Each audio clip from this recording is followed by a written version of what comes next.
சட்டவிரோத கோயில்கள் என முத்திரை குத்தி சமூக ஊடகங்களில் இந்து ஆலயங்களுக்கு எதிராக நடத்தப்பட்டு வரும் தாக்குதல்களை தணிக்க அரசாங்கமும் பிரதமர் டாக்டர் ஸ்ரீ அன்வார் இப்ராஹிமும் நடவடிக்கை எடுக்க வேண்டும். LFL எனப்படும் லாயர்ஸ் ஃபார் லிபர்ட்டி அமைப்பு அதனை வலியுறுத்தியுள்ளது.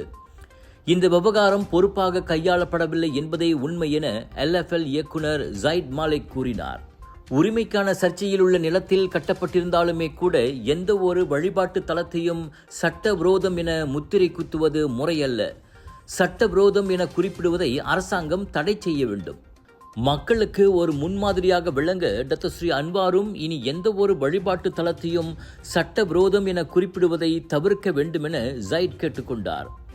பொறுப்பானவர்கள் என கூறிக்கொண்டு சமூக ஊடகங்களில் இந்த சட்டவிரோத கோயில்கள் என்ற இயக்கத்தை தூண்டிவிடும் தரப்பினரை அரசாங்கம் ஒடுக்க வேண்டும்.